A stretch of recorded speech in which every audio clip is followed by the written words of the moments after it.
be the world's richest nation when it comes to energy.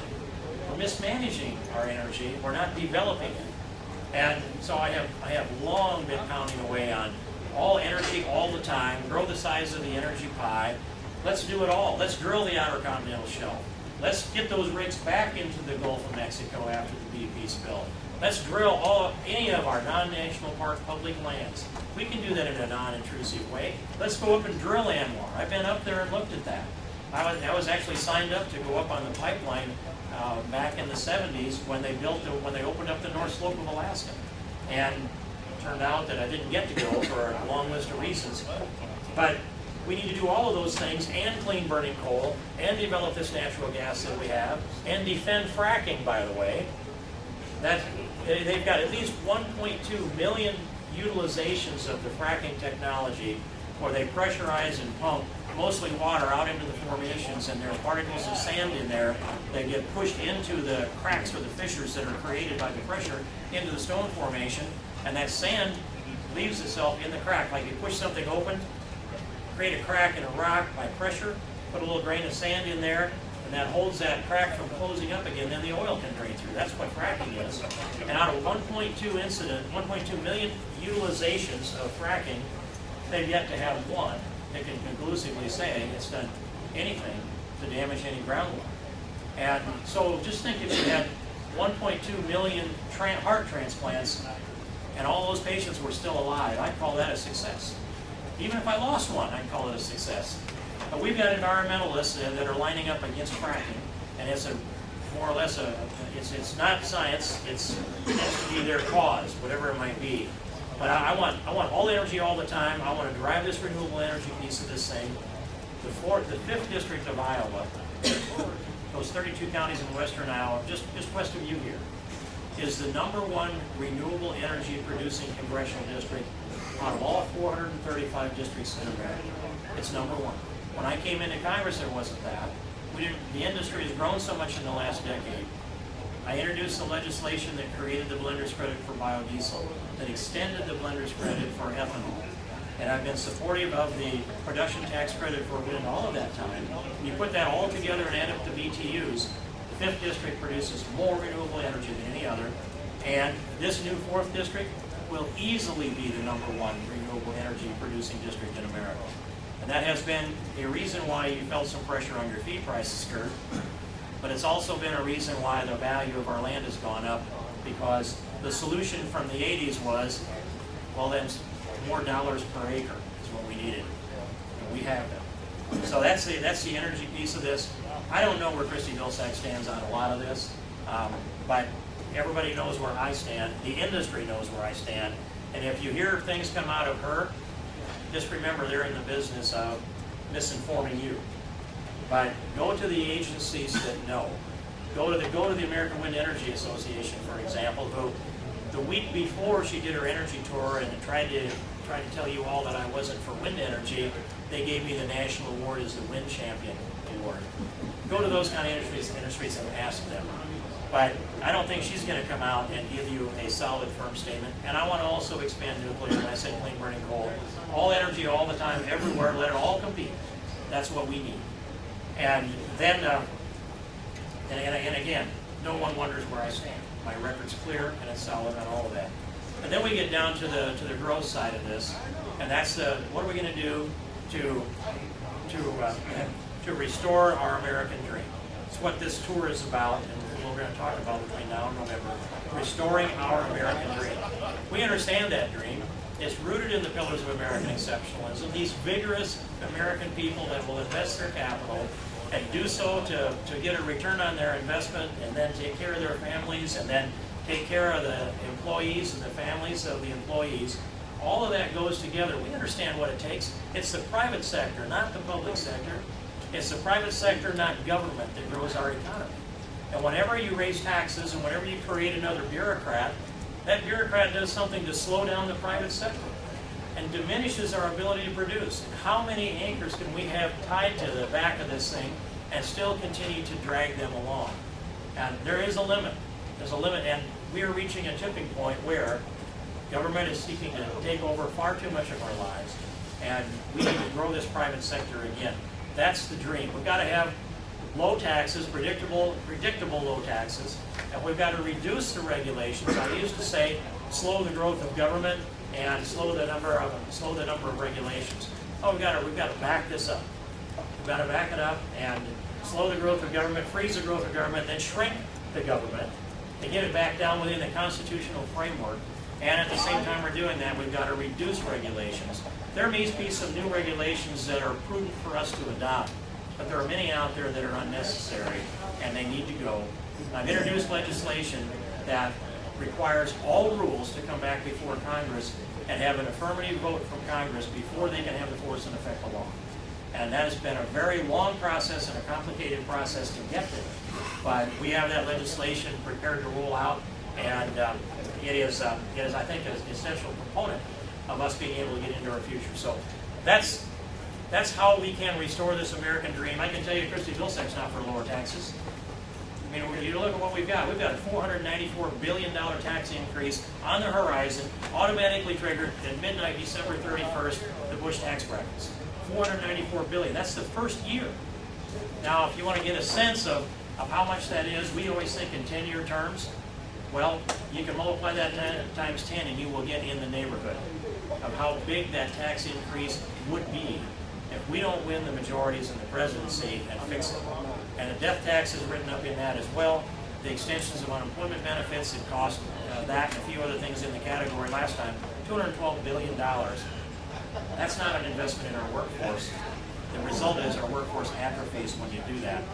And just to add another piece of this, in case anybody's confused about economic development, remember our Secretary of Agriculture declared that you got $1.84 in economic activity for every dollar of food stamps that you hand out?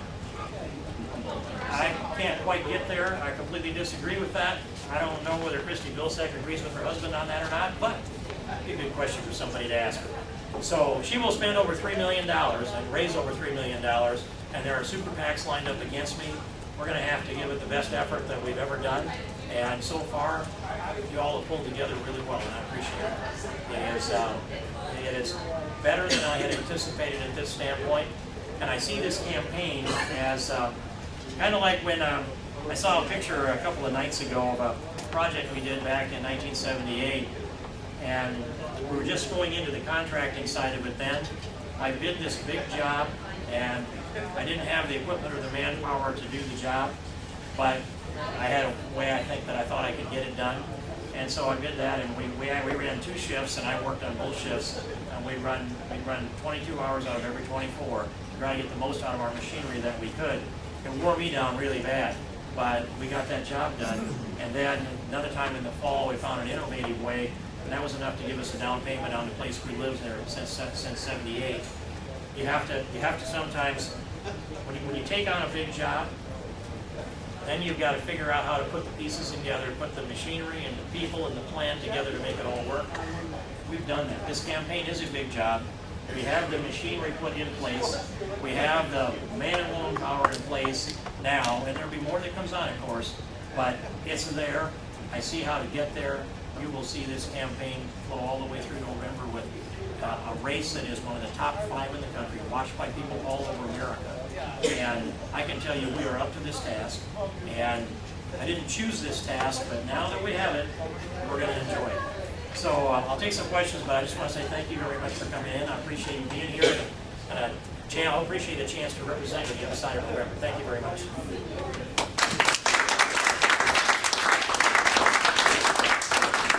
I'll take off here as long as I'm close to you anyway.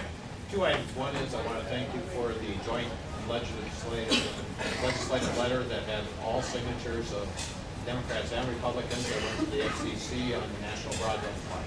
And I want to thank you, and let me tell you that got noticed by a lot of other states. Very few states have ever seen that, where actually everybody was on the same letter. Also, thank you for the second letter that you also sent to the FCC.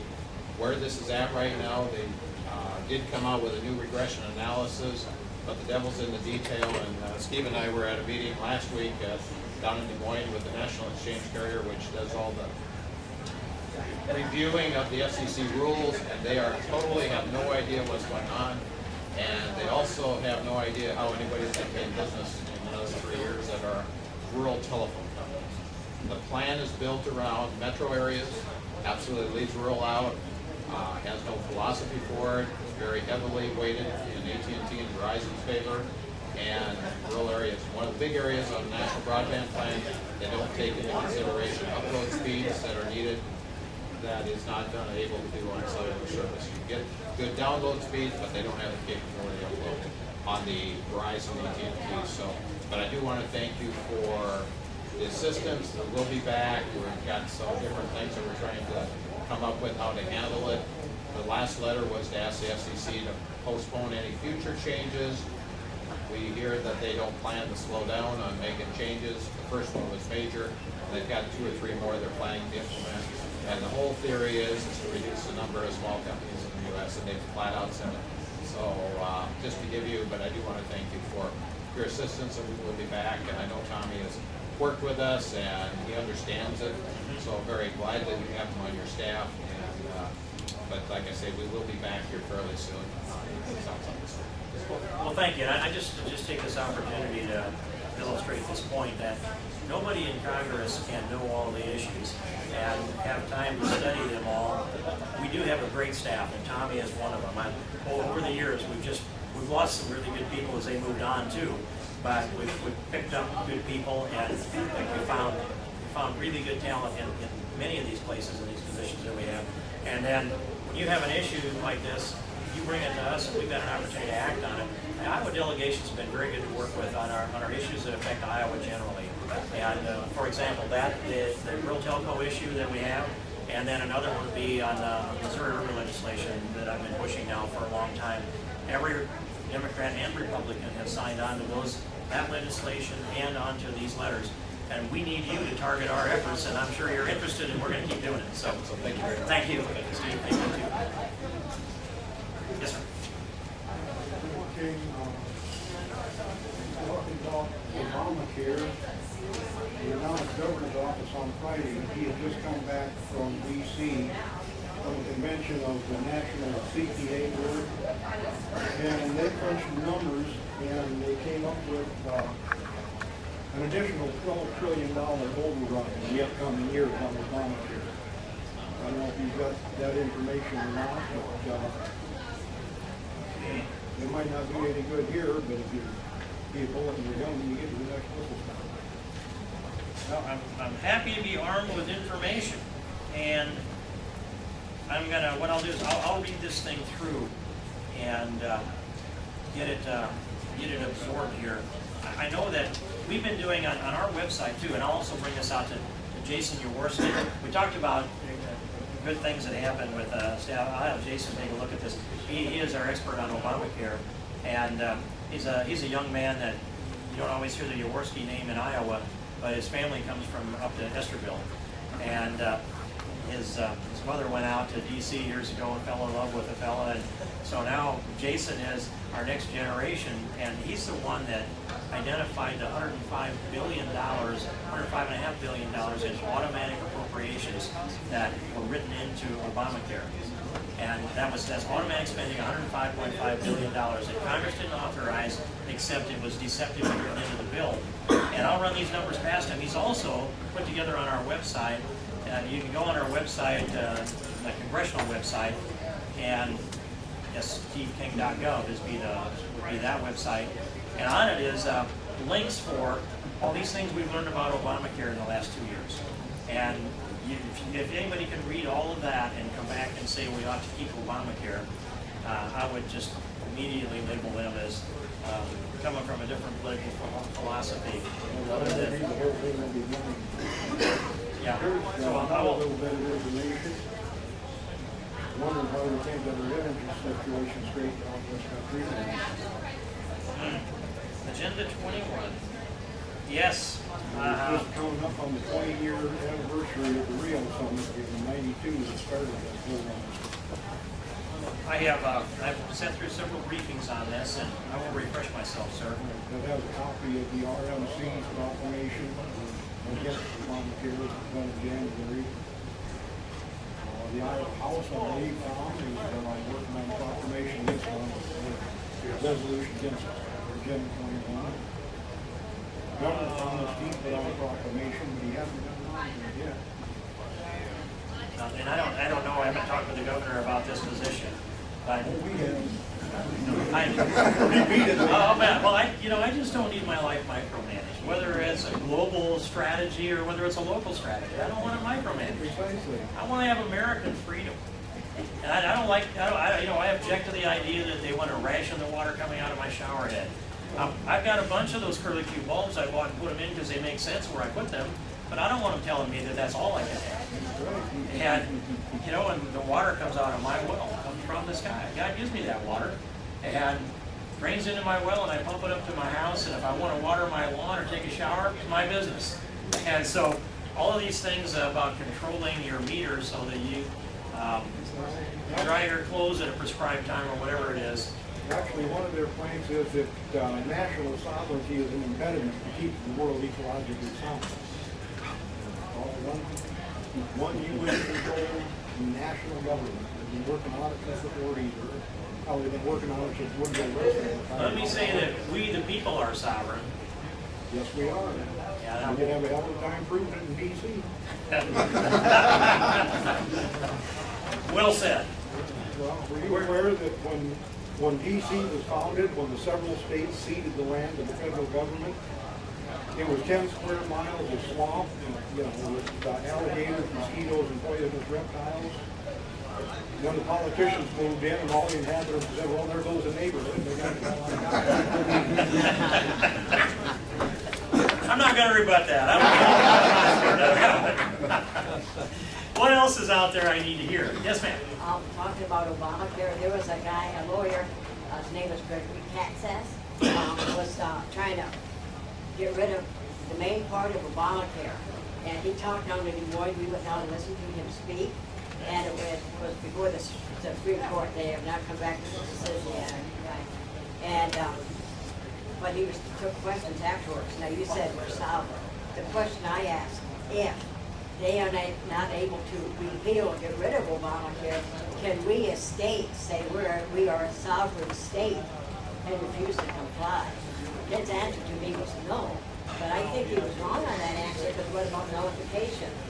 Some states are working on that right now. But we're sovereign. Why can't we just? I think we need to quit taking money from the federal government to become independent and self-sufficient. And I think Iowa can teach the rest of the states what to do. So, well, I'm working for this world where everybody respects limited government as if the intent and the way it was defined in the Constitution. And if we do that, and we get there, then we don't need to assert anything beyond that. That sovereignty will be respected. It's defined in the Constitution. It's not respected adequately by Congress or by the Supreme Court on some of those activist decisions that they made. Well, that's where I'd like to go with this. And next month, we're going to hear, they've already made up their mind in the Supreme Court on Obamacare. It is the best kept secret in America. And boy, I'd surely love to know what that decision is. And I know we're going to have to take some immediate and serious action after that anyway. But my advice is, don't come out as Republicans. I want to repeal it all. I didn't tell you what I want to do for replacement, but the replacement component of this, first, it has to all be ripped out by the roots. And then on the other side of it, I have long argued. I've argued for 3 years before Obamacare became a manifestation of reality. I've argued that we should not, as Republicans, put together a big health care reform bill behind in some formerly smoke-filled room and roll it out and go, here's what's good for America. We should not do that, because there's all the suspicion that's created by not being able to understand what's in it. By the way, there's not one individual in America that could read all of Obamacare and understand all of its implications. It's impossible, because you'd have to also define how they're going to write all the rules and regulations.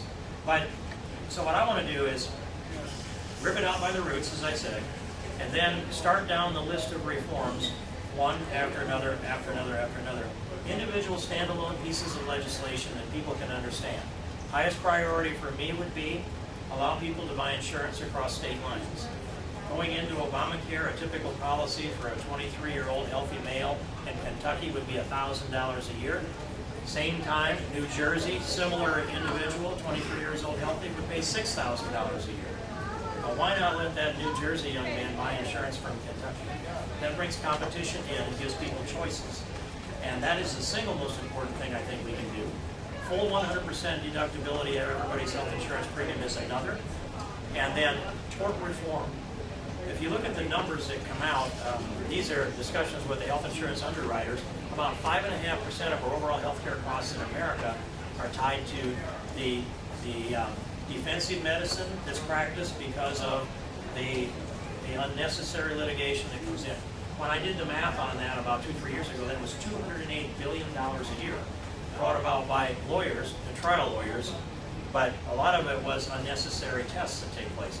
So we bring the tort reform piece in this, and the trial lawyers won't like it, but the consumers will.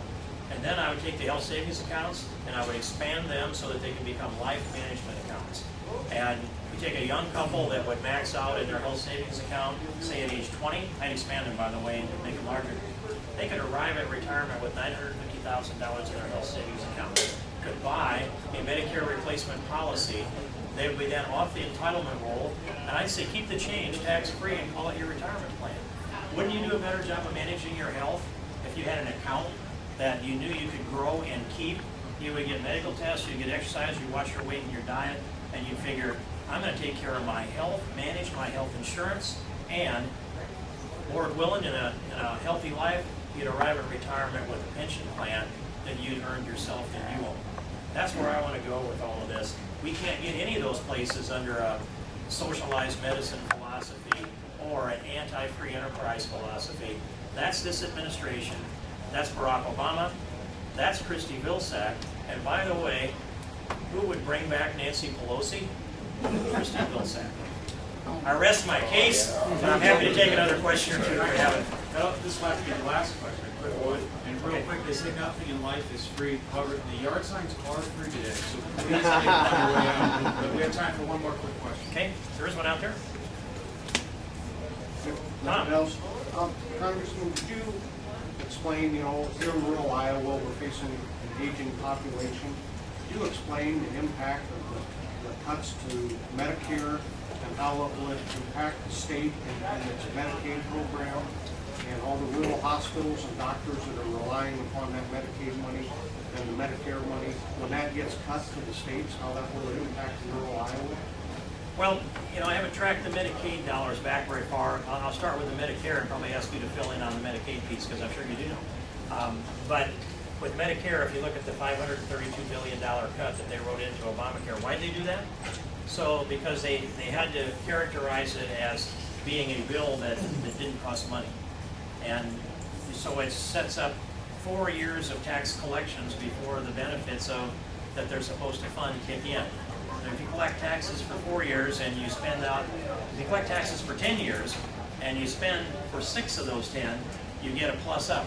And Barack Obama said, I believe it was as a candidate, he knew that where there was $500 billion in fraud in Medicare.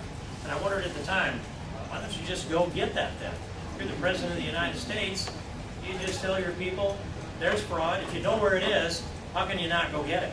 But it was like it was a secret, and they were going to put that secret into the package of Obamacare to justify the cuts. But what it really does is, if there is fraud there, and I don't think it's prevalent in this part of the country in any measurable way, but if there is fraud there, they will cut the whole budget down, and the crooks will still get theirs. Meanwhile, what happens is, unless you identify right where it is and you put systems in place to fix it, I don't know who's doing that. I don't know if anybody is. So instead, it shorts our seniors here. And I may represent the #1 most senior congressional district in all of America. It is, Iowa has the highest percentage of its population over the age of 85. And in the 5th district, those 32 counties in western Iowa, we had 10 of the 12 most senior counties in the state. So if we have that many senior counties from Iowa, highest population over 85, probably the most senior district. And they would starve Medicare. That means then you get fewer and fewer people that are taking Medicare patients. Doctors will decide they can't afford it. Hospitals will decide they can't afford it. They have to blend that in because it pays less than their costs. That means that it rations your health care and you have to drive further to find somebody that will. And at a certain point, you run out of access. That's where the Medicare really hurts. it starves down the Medicare funding in the senior, and especially the rural areas, where you have fewer and fewer choices and you have to drive further and further for those services. But I want to turn it to you, Tom, for the Medicaid impact. What we do is block grant Medicaid to the states, let you make those decisions. So, Well, Iowa has one of the lowest reimbursement rates. It's about 2 to 1 roughly. Other areas of the country have a higher reimbursement rate. But if they cut the Medicaid program and the funding to that, the state's going to have to come up with more Medicaid money because we'll be getting even less reimbursement. So, you know, on the state level, we have to assume all of those dollars that the federal government will not be giving the state. but if we block grant Medicaid to you, then you can change the rules on eligibility. Right. And I think Iowa will find some serious savings there. To give you an example, the last time that there was legislation brought through that affected Hawkeye insurance, we call it S-CHIP in Washington. Here it's Hawkeye insurance, government-funded insurance for lower-income children. In that legislation, Nancy Pelosi changed the standard for Medicaid eligibility. There was a proof of citizenship requirement written into the bill. They scrubbed that all out. And what it leaves now is you must attest to a 9-digit number, a Social Security number. If you say, this is my Social Security number, that's good enough. So we have illegals that are signing up for Medicaid as a result of that, and we knew it happened, and I think the score on that was over $3 billion, even then going in, and I'll bet you it's a lot higher. So those kind of things you can fix from the state legislature, and that's my challenge. If you get the Medicaid block granted, fix them. Right.